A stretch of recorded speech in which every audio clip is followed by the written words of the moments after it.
Coucou tout le monde, j'espère que vous allez bien. Hier j'ai lavé mes cheveux, j'ai fait mes vanilles. Ils se shrink en fait, ils raccourcissent. En ce moment j'aime beaucoup réutiliser, parce qu'en fait je l'utilisais à un moment donné, la gamme Shea Moisture Jamaican Black Castor Oil, le shampoing et le leave-in conditioner. Donc j'ai utilisé ça hier. Ça hydrate et ça nourrit vraiment bien les cheveux, juste avec un seul produit. Donc en tout cas ça marche bien sur mes cheveux, ça dépend évidemment de votre type de cheveux et des besoins de vos cheveux. J'ai pas filmé je crois quand je suis allée chez Apple, je vous ai pas fait un petit update par rapport à mon casque. Je ne savais pas que apparemment avant qu'il soit reconditionné c'était un cadeau d'entreprise et donc la personne l'a ramené sûrement à la Fnac du coup parce que j'ai acheté à la Fnac et donc en fait c'est particulier parce que je sais pas, enfin je connais pas trop ces conditions là, mais en tout cas le mec de chez Apple m'a dit que en fait il n'y avait pas de prise en charge un peu entre guillemets du produit, enfin c'était forcément payant si je voulais le faire réparer, sachant qu'ils font pas de réparation en tout cas pour le moment sur ce produit en particulier, le casque. Ils peuvent faire des réparations sur d'autres produits mais pas celui-là apparemment. Donc en gros l'échange du produit n'est pas pris en charge, n'est pas en tout cas gratuit, alors que c'est généralement gratuit parce qu'il y a une sorte de garantie constructeur. En fait si c'est un produit défaillant normalement ils vous l'échangent directement, mais comme c'était un cadeau d'entreprise c'est pas le cas. Je trouve ça un peu étrange honnêtement. C'est pas grave en soi normalement pour moi puisque comme je l'ai acheté à la Fnac, il faut que je retourne à la Fnac et j'ai appelé la Fnac. Normalement, même si c'est un produit reconditionné, la garantie de 2 ans fait effet. Ce qui est bien à la Fnac en général. Je sais pas s'ils font un échange par rapport à Apple et tout. On verra en fait. Je vais aller aujourd'hui à la Fnac. Donc j'espère avoir le dernier mot de cette histoire. C'est ça qu'on dit, c'est l'expression. Le fin mot, voilà. J'espère avoir le fin mot de cette histoire aujourd'hui. Sachant que le mec m'a vraiment confirmé qu'il y avait un problème, que le produit était défectueux en fait. Donc après je me demande s'il y a d'autres personnes qui ont eu ce problème avec le casque. Il clignote blanc que très rarement. Et en fait, il faut qu'il clignote blanc pour pouvoir se connecter au téléphone, à l'ordinateur, etc. Il a voulu se connecter dessus et ça a disparu. En fait, il disparaît le casque. On sait pas où il part. Sa connexion, en fait, disparaît. Il n'arrive pas à enclencher la connexion et à se connecter aux appareils. Mais sinon, il s'allume, etc. J'ai pu le charger. Enfin, c'est vraiment très très étrange, cette histoire. Ça fait un moment que j'ai pas fait de photos en fait avec mon appareil, le Canon, et des photos type post en fait Instagram, de mon maquillage, de mon make-up. Donc je me dis, je vais peut-être faire ça. Je voulais faire ça aussi quand j'avais fait mon eyeliner blanc, mais j'ai un peu oublié. Donc je vais essayer de faire ça là avec mon eyeliner argenté.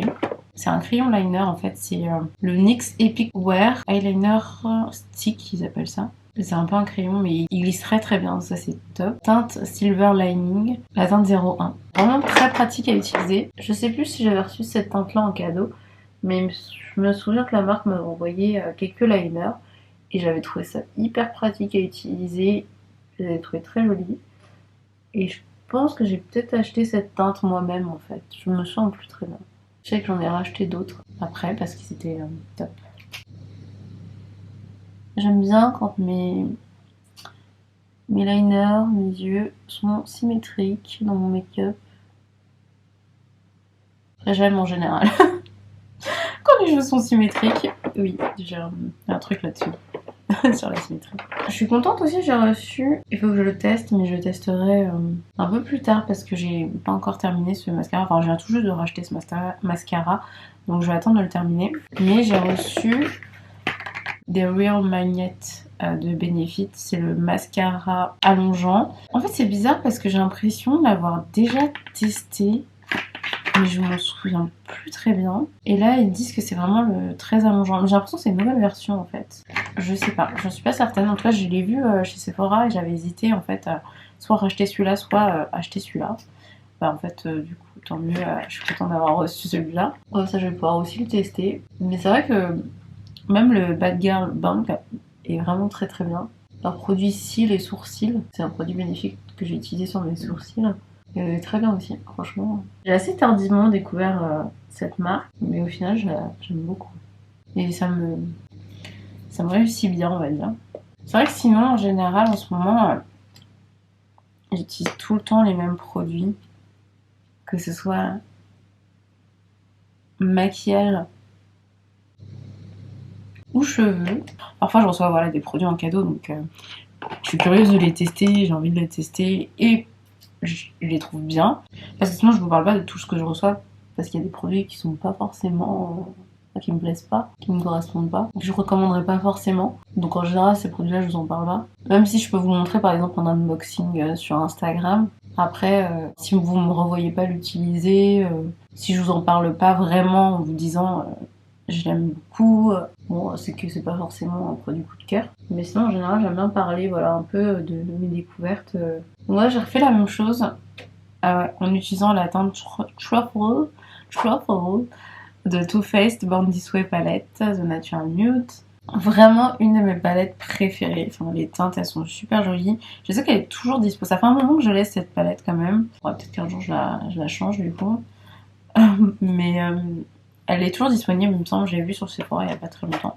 Je me demandais si elle se vendait toujours. Parce que parfois il y a des palettes un peu exclusives dans le temps. Mais là, non. Donc c'est cool. Mettre sa mes boucles d'oreilles. Et on va y aller. Je pense que je vais retirer ça. Et il faut que je pense à aller faire mes photos. J'hésite. Est-ce que je mets un bob blanc ou un bob noir? Est-ce que j'ai fait des photos avec le blanc? Je suis pas sûre.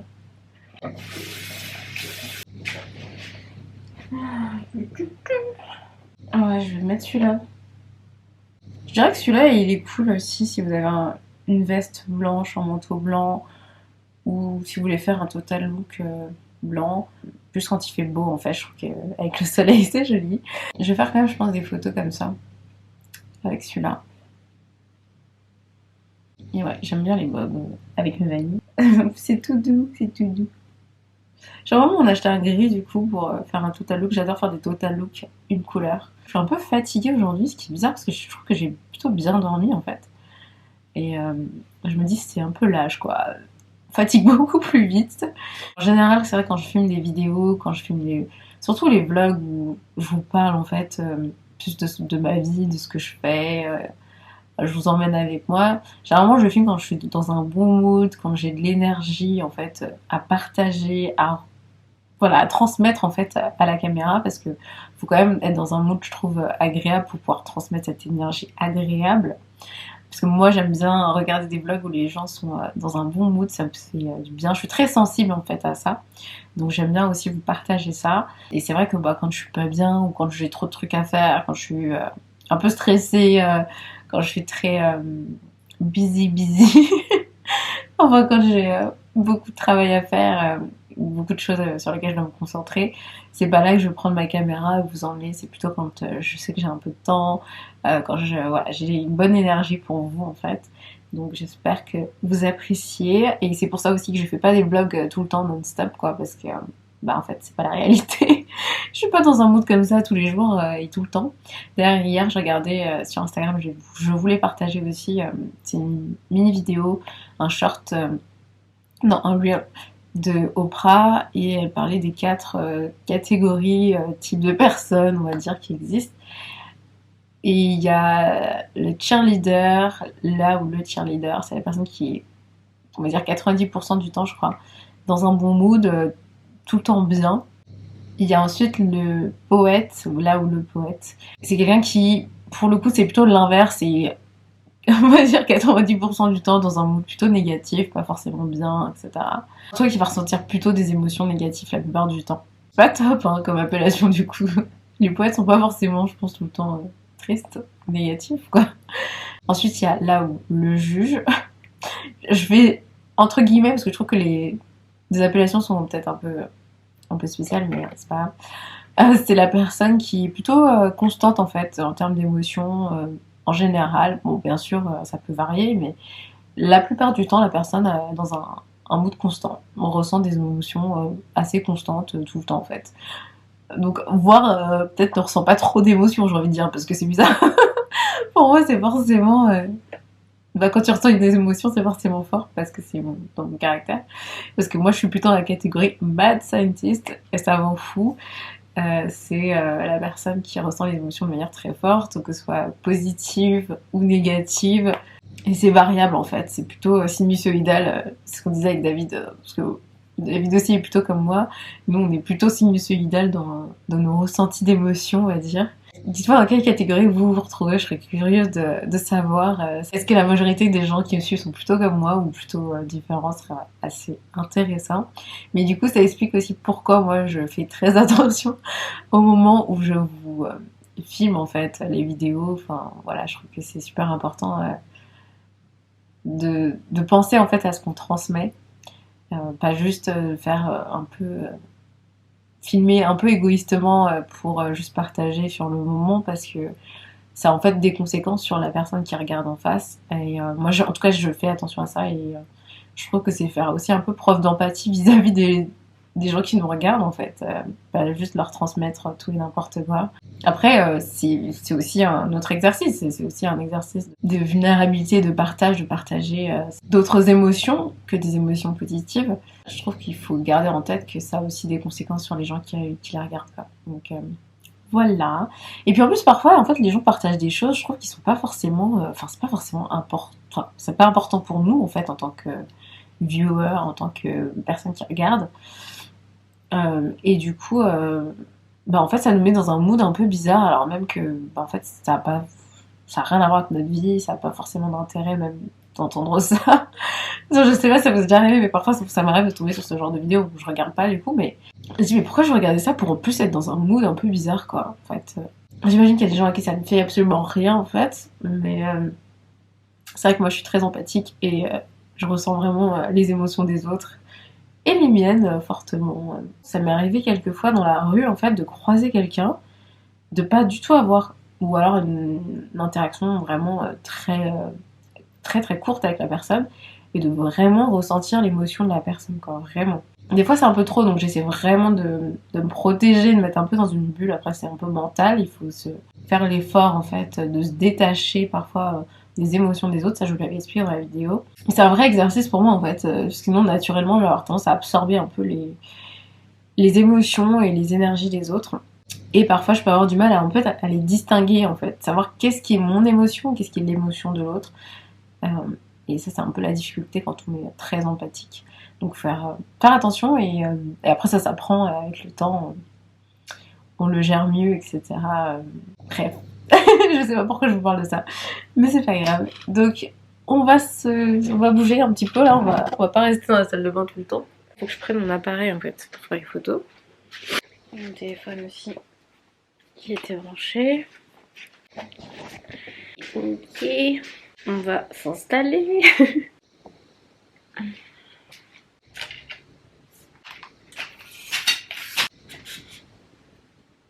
Dès que j'ai des occasions en fait de créer des posts Instagram, j'en profite et je le fais. À chaque fois que je vous crée du contenu, c'est vraiment des choses que j'ai faites, que j'avais envie de faire. C'est pas du tout filmer pour filmer en fait. Créer du contenu pour créer du contenu, c'est vraiment parce que j'avais envie d'être là-bas, si je vous montre un lieu, parce que j'avais envie de découvrir, si je teste un produit, et parce que là j'aime bien mon look, donc c'est pour ça que j'ai envie de faire des photos. Moi, c'est vraiment plus pour le fun et le plaisir en fait. Puis surtout, j'ai fait déjà tellement de choses en termes de contenu maintenant que vraiment je continue pour m'amuser en fait. Si ça m'amuse plus, c'est pas fun. Et aussi pour le côté naturel, j'ai envie que ce soit vraiment ce que j'aime et qui je suis en fait que je vous montre, pas créer pour créer en fait. C'est pas trop mon état d'esprit.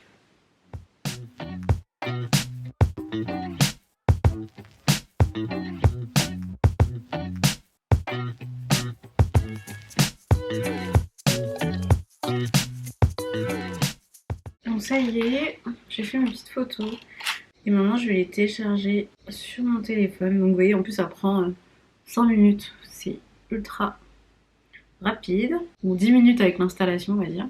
Et là, je vais sélectionner les photos. Après, en général, je prends peut-être 15-20 minutes à sélectionner les photos, à les retoucher un petit peu. La rédaction de la description du post, en général, ça va quand même assez vite. Et ensuite, je poste. Donc, c'est quand même assez rapide, je trouve, ce type de création de contenu. Mais c'est surtout parce que finalement, ce qui prend le plus de temps, c'est la préparation, en fait. Le maquillage, de savoir aussi qu'est-ce que je vais mettre, qu'est-ce que j'utilise. C'est pour ça que, en fait, en créant le contenu sur le moment, sur le vif, en fait, de ce que j'ai envie de partager, bah en fait, j'élimine toute la partie de préparation, puisque la partie préparation est naturelle, en fait. Je l'aurais fait de toute façon. Donc, c'est un peu pour ça que c'est vraiment avantageux aussi pour gagner du temps dans sa création de contenu et en même temps créer un contenu naturel et fluide un peu. Comme ça, je partagerai mes petits produits que j'utilisais pour ce maquillage. Vous pouvez voir, elles sont sur mon téléphone. J'aime beaucoup celle-là. Sûrement que je la mettrai celle-là. J'essaie de choisir mes préférés. J'ai pas pensé en faire plusieurs avec les yeux fermés. J'en ai qu'une avec les yeux fermés. Bon, après, elle est bien. Ça va. Voyons voir. Sur ma petite session de 5 minutes, j'ai téléchargé 13 photos. 13 photos, c'est largement suffisant. Non, ça va, elle est bien. On dirait que j'ai un peu des gros joues. Sur celle-là, parce que je fais une espèce de micro-sourire. Donc on sait pas si je souris vraiment ou si c'est mes petites joues qui ressortent. C'est marrant, mais c'est pas grave. On voit bien ouais, vous voyez le fard à paupières et l'eyeliner. Je trouve que ça rend super bien là. C'est très joli. J'en ai qui sont plus loin. Et j'en ai aussi celles qui sont vraiment un peu en focus de près. J'aime bien les deux. Et il faut que je change encore de batterie, j'ai plus de batterie. Et voilà, je vais essayer de continuer à filmer un peu aujourd'hui, mais comme je l'ai dit, je vais surtout aller à la Fnac aujourd'hui. Après, j'ai quelques courses à faire aussi pour la maison. Et j'ai l'impression que j'ai autre chose à faire. Il faut aussi que je passe à la poste, mais je vais commencer par ça. Donc voilà un peu mon programme pour la fin de journée. Et ensuite, je dois faire aussi mon montage vidéo que je n'ai pas du tout terminé. Donc il faut que je m'y remette. Aujourd'hui, c'est quand même une journée très calme. Comme je vous le disais, c'est pas les jours où j'ai le plus de choses à faire que je vais prendre la caméra pour filmer. Parce que c'est un peu plus dur à gérer, je trouve.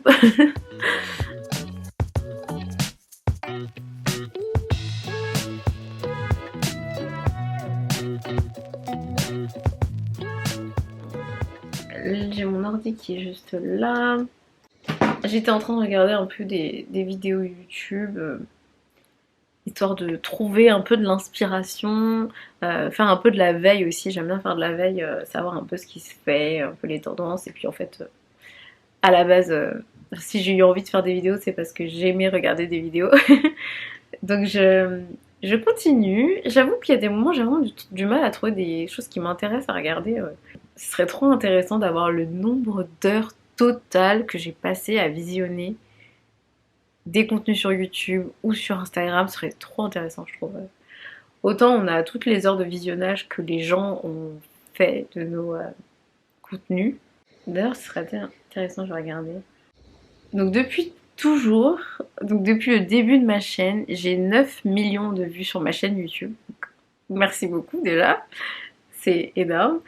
Et j'ai 548 000 heures de personnes qui ont visionné mes vidéos. C'est énorme. C'est énorme. Franchement, c'est dingue. Donc merci beaucoup à toutes les personnes qui ont passé du temps à regarder mes vidéos. J'ai ces Ray-Ban que je mets pas souvent en fait, qui m'avaient été offerts, que j'ai reçu en cadeau et qui sont vraiment sympas en fait, surtout là avec ce look je trouve, je les mets pas souvent parce que j'ai d'autres lunettes que je porte plus souvent, mais là je trouve que ça rend bien avec, avec le bob. Voici mon look, que j'ai remis le pantalon. J'ai des collants bien épais par contre en dessous des Calzedonia. Et c'est vrai que le pull est un peu long, ce pull. Donc parfois, quand je peux, je le rentre à l'intérieur de ce que je porte en bas. Et je trouve que ça rend pas très bien de le mettre comme ça. Anyways, je sais qu'il y a plein d'astuces où, par exemple, les gens remontent leur pull dans leur soutien-gorge, font des, voilà, des petits trucs, trouvent des petits tips, mais moi je fais simple. Ouais, je trouve que ça fait bizarre comme ça, non? Ouais, ça fait un peu bizarre, je trouve.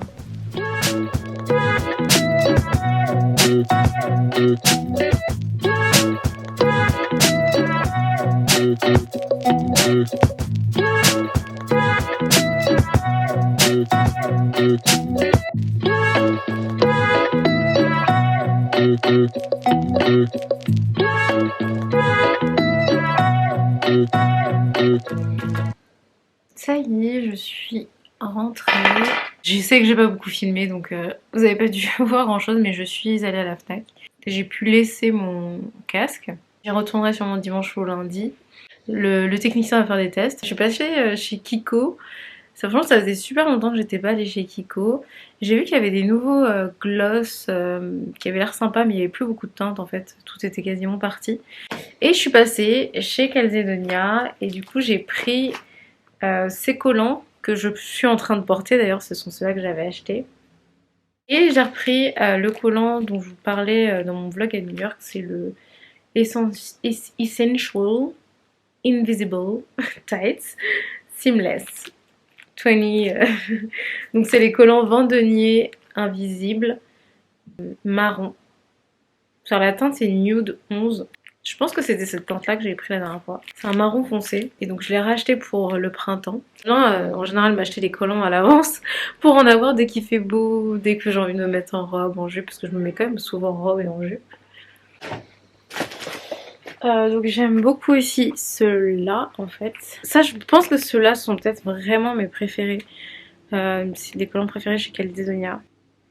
Un peu les collants classiques. C'est les Soft Touch semi-opaques 32 nez. Les noirs sont vraiment en fait parfaits. Automne, hiver ou au début du printemps s'il fait froid. Et je les ai aussi en marron. Le marron aussi est sympa. Il est un peu plus foncé que l'autre marron, que les vent denier. Franchement c'est bien quand je veux porter du marron plutôt. Je trouve que c'est mieux d'avoir des collants marron en dessous de la tenue. Franchement je vous conseille ces collants là si vous en cherchez. Ils sont vraiment très bien. Bon, en vrai tous les collants Calzedonia sont bien mais ceux-là ce sont mes préférés. Voilà.